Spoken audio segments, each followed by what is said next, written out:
A Warrior's Heart, Marastin Dow Warriors, Book 1.1, by S. E. Smith. Performed by David Brenin. Chapter 1. "What do you think will happen now?" Aaron Cooper asked, as he leaned his head back against the cold metal wall of their prison cell. "Do you think this might be the end? Do you think they'll kill us?" "I don't know," Ben replied grimly, looking over his shoulder at his younger brother. "I've heard some nasty things about this species." "Hell, heard. You saw what they did to the rest of the crew on the freighter," Aaron said tiredly. "Maybe it is just as well. I've given up hope of ever making it back to Earth." Ben didn't say anything. What could he say? He had lost hope of ever seeing Earth again years ago. He might be only 16 months older than Aaron, but he was always more pessimistic about life than his brother. Life had never been easy for them. Their mother deserted them and their father shortly after Aaron was born. If that wasn't bad enough, their father began drinking so much that by the time they were old enough to open a box of cereal, they were pretty much on their own. Then the unbelievable happened.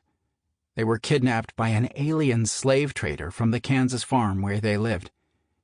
It has been almost 10 years since that day.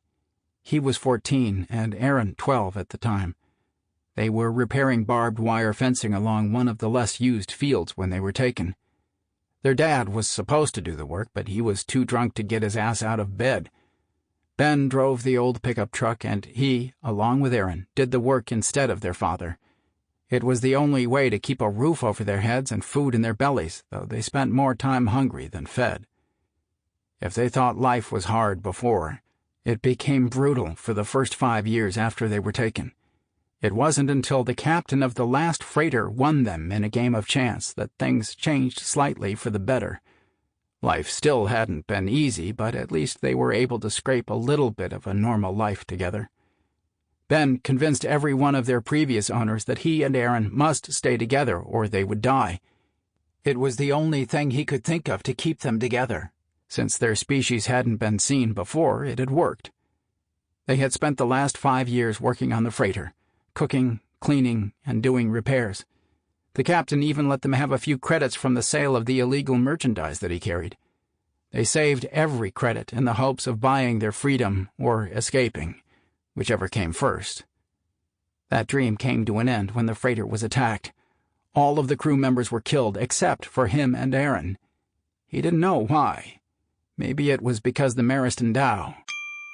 Sample complete. Ready to continue?